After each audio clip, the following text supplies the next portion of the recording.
Ako na magtutuloy. Kuya, ang swag. Don't touch me. Ay. Ano? Okay lang.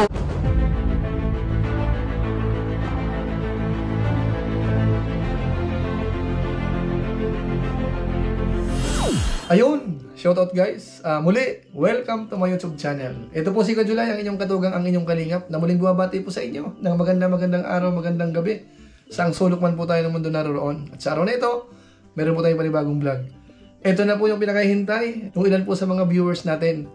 Yung patungkol po kay Beyonce at saka po kay Edo, mga kalingap. So sa pagkakataong ito, i-highlight po natin yung kanilang mga naging usapan, yung pampagood vibes, tapos syempre yung pagtulong pong ginagawa ng mga sponsors dito po sa pamilya nila dahil po yan sa Team Kalingap. Tapos syempre alamin natin, nagbago na nga ba si Beyonce doon sa hindi siya makatingin kay Edo, mga Kalingap? Nakakatingin na ho kaya siya ngayon? So pag-uusapan po natin yan maya-maya ng konti.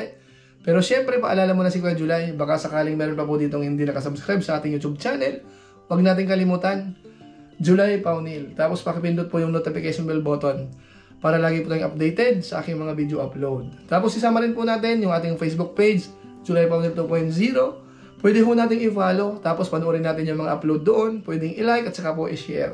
So maraming salamat po sa inyo. Tapos sila Kuya Bal Santos Matubang, si Kalinga Prab, si Ate Edna Vlog, si Ruel of Malalag at saka po yung Japanese Sniper. Suportahan din po natin. Kasama rin po yung mga Team Kalingap, mga Kalingap Charity Vloggers, suportahan din po natin. Maraming salamat po. Ngayon, tuloy na po tayo. Pag-usapan na ho natin, ito pong patungkol sa vlog ni Kalinga Prab kay Beyonce.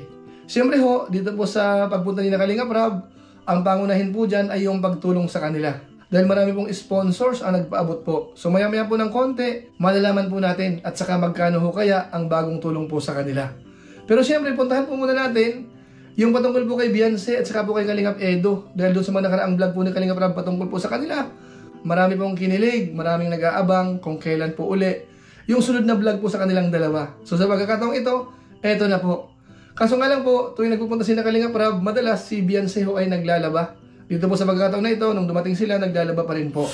Uy, si Beyonce, naglalaba na naman. Oo nga, wala na rin naglalaba ka. Pero syempre po, ang i-highlight natin ngayon dito, yung naging usapan po ni Kalingap Edo at saka po ni Beyonce. Alam mo Beyonce, huwag kang mahiya. Yung mga at yung para mas marami pang sumuporta sa'yo. No? Nandito lang ako, matulong ako para mas mag-improve pa yung pag-communicate mo. Thank you po. Thank you. Yun lang. Ganda ka naman. Para ka naka-makeup ka nga ngayon. Babae. Nandito lang kami para sumuporta sa'yo. So yan po mga Kalingap, medyo sumusulyap-sulyap na mga Kalingap. Kaso nga lang hindi pa masyado. Kaya nga po sabi ni Kalingap Edo, tumingin ka sa akin. Kaso nga lang po, naubos si Beyonce mga Kalingap. Dito ka naman tumingin. Bagong taon na, bagong taon na. So ayan po, siguro naman meron na namang kinilig dito mga Kalingap pero hindi pa po yun ang highlight natin. Dahil dito po si Kalingap Edo nag-asta pong maglalaba at hinawakan po ni Beyonce yung kamay. Ito po yun. Nasa ba yung labahan dito? Ako na magtutuloy. Kuya, ang swag. Don't touch me.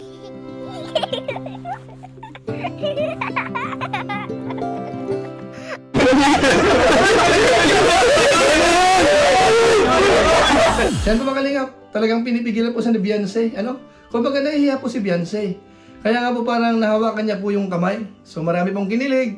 Pati po yung mga K-boys, mga Kalingap, talagang iba po yung dating doon sa sitwasyon na yon. Ngayon dahil po yun ang gustong mangyari ni Kalingap Edo, nagpumilit po siya na maglaba. Ito po, panoorin po natin. Tatapusin ko na ba ito? Papahinga na ba ako dito? Try ko lang ha. Huwag na po Kuya Eds, ako po ang Ha? Ano na? Dapat nagpapahinga ka, may sakit ka ba? Hindi po. Ano Kuya Eds? Ano? Ay. Ano? Okay lang, wala ba hindi ba ilang pa? Nakakahiya po yung mga damit ko po yan. Wala yun. So yan po, dyan po sa pagkakataon na yan, napansin po natin si Beyonce, talagang hiyang-hiya, kasi si Kalingap Edo, iniisa-isa na po yung labahan. Mamaya may mahanap po siya doon. Lalong-lalo na po kung merong underwear. Mga Kalingap, kaya si Beyonce ho, talagang hiyang-hiya. So ang ginawa po dito ni Beyonce, parang pinipigilan po si Kalingap Edo at nahawakan na naman po yung braso. Panoorin po natin. Okay na. Kuya Eds, ako pa naman pala ba? So yun po, hawak braso po uli mga Kalingap. So sa malamang, marami namang kinilig sa ating mga viewers. At hindi ko lang po alam kung kayo po ay nag-i-enjoy sa panonood or hindi. Mga Kalingap, mag-comment lang po kayo kung sa tingin nyo po ay ayaw nyo na o kaya kinikilig po kayo. Babasahin po natin yan sa mga susunod na pagkakataon. Ngayon, ituloy pa po natin yung kanilang pag-uusap. At dito naman po, humantong naman po sila dun sa patungkol sa kamay ni Beyonce. At napunan niya po na medyo magaspang daw po. Ito po yon. Tingin nga na kung may mo kung ano. Kung magaspang.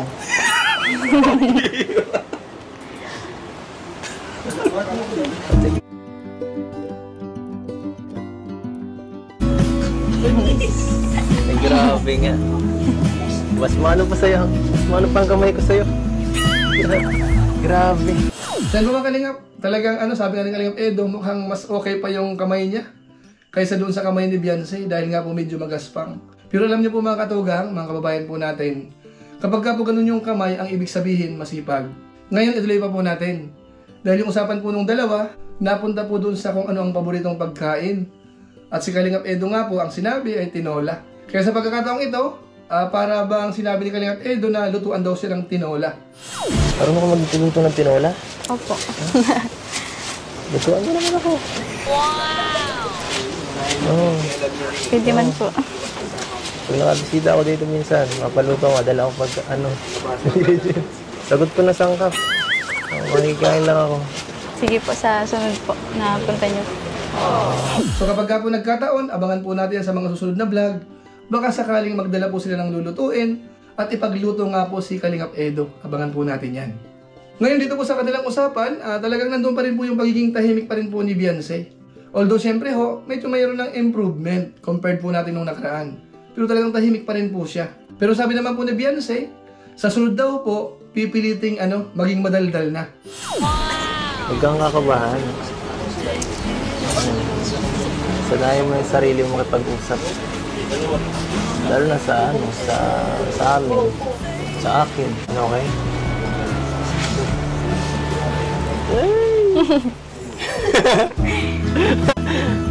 Sige, salamat. Hindi na po ka. Salamat po kay Eds. Hayaan niyo po sa sunod po. Pipilitin ko po maging madaldal. So ayan po, sana nga po sa mga susunod, mawala na po yung hiya ni Beyonce kay Kalingap Edo. Mga Kalingap? Sana ho kamukha sa ni Carla na kahit paano, nag-i-improve bawat episode. So malay po natin kay Beyonce ganun din. O kaya baka mas mapabilis pa po mga Kalingap. So yan mga kababayan po natin, yun lang po muna yung part na kung saan ay mga pampakilig. O kaya doon po sa mga nag-aabang, patungkol po kay Beyonce at saka po kay Edo. So yun na po muna yun mga Kalingap. Ngayon pupuntahan po natin yung pinaka-importante po dito. Yung pagtulong naman po ng Team Kalingap. Dahil dito po sa pagdalaw ni Kalingap Rob, marami pong biyaya dito po sa pamilya ni Beyonce. Una po dyan, merong mga nagpabigay po. Cash po yun mula sa sponsors. Ito po panoorin po natin. From Team Lutang, 5,000 pesos. Wow, palakpakan tayo. Thank you po. 1, 2, 3, 4, 5. Ayan, Beyonce, tanggapin mo. Thank you po. Tumataginting na 5,000 pesos. Sa Team Lutang po. Thank you po. From Sir Dingocho Lasan, another 5,000 pesos. Thank you po. 1, 2, 3, 4, 5. Grabe. Ayan po. From Sir Win E, another 5,000 pesos. 1, 2, 3, 4, 5. Ayan. Wow, grabe. Ilan na yan? Ilan na yan? 15. 15? Siyempre may another 5,000 na naman. From Kuya Lito. Ayan. Sir Lito. Total of 20,000 pesos. Palakpakan mo. So yan po mga Kalingap, 20,000 po yan mula po sa mababait na sponsors na kung saan nagtitiwala po dito sa pamilya ni Beyonce at saka po kina Kalinga Prab. So maraming salamat po sa sponsors. At bukod po dyan, meron din po nagpaabot ng tulong doon naman po sa kanilang lutuan. Sineset up na po ng dalawang Mr. Pogi. Yun! Ayan, yun! Okay na. So ganun din po, maraming salamat din po doon sa tumulong po para dito po sa kanilang paglulutuan. Tapos pangatlo po mga Kalingap, ito po ang maganda.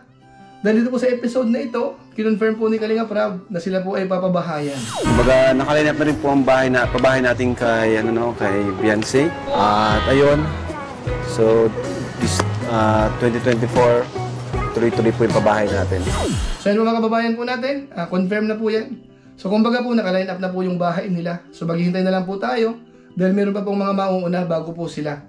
Pero at least po, confirm na magkakaroon po ng bahay sina Beyonce. Kaya syempre ho, yung pasasalamat po nila ay hindi po mawawala. Panoorin po natin. Una po sa lahat, thank you po kay God kasi po tininig niya po yung panalangin ko po na po kayo dito. Saka kay The Club po, thank you. Naiiyak ka na. Grabe. Kay Ate Edna Vlogs po, tapos kay Kuya Bal Santos Matubang, sa inyo po Kuya Rab, kay Ate Jack, tsaka sa K-Boys po, tsaka kay Kuya Eds.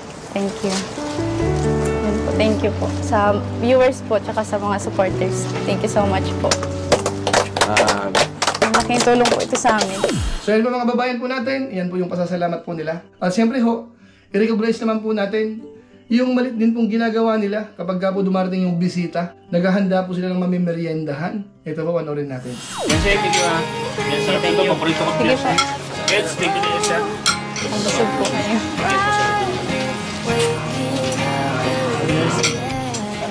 Yun. Kamote po yan.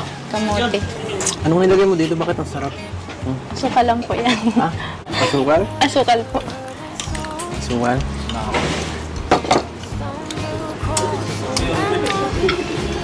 10 of 10. Sarap.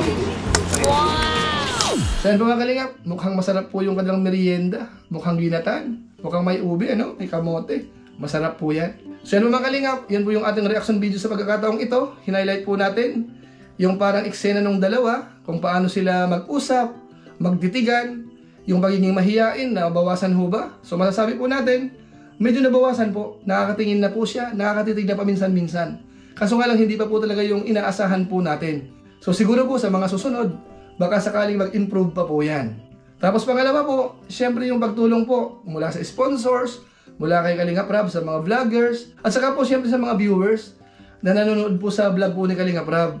Kaya nga po nagiging maganda po yung vlog nila dahil talagang suportado rin ng mga viewers natin. Kaya maraming salamat po sa inyo.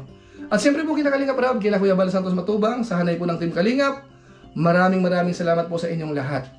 Ngayon, bago tayo tuloy magtapos, gusto ko lang po munang ipanood sa inyo yung eksena po doon sa last part na kung saan ay sabi ay magbatian po ng Happy New Year.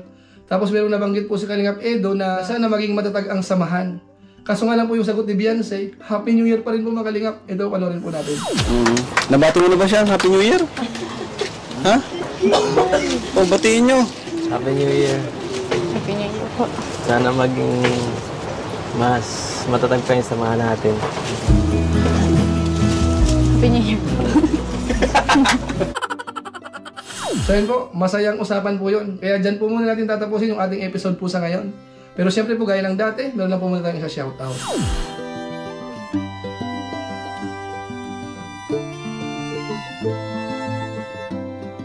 Tapos maraming salamat din po sa aking mga kasamang sa Koos, Kalingap, OFW Organic Sponsors, sa inyo pong patuloy na pagsuporta sa mga babahay program ni na Kuya Bal Santos Matubang at saka po ni Kalinga Prab. Maraming salamat po sa inyo at siyempre po sa ating mga supporters, laging nanonood po sa ating YouTube channel, sa ating Facebook page, yung July Founder 2.0. Maraming salamat po sa inyo. Lalong-lalo na yung mga hindi nag-skip ng ads, masipag mag-like at saka po nag-share ng ating mga videos. Kung inyo po itong nagustuhan, pwede rin po nating i-share. Maraming salamat po sa inyo. So muli, ito po si Kuya July, ang inyong katugang, ang inyong Kalingap. Napansamantala nagpapaalam po muna.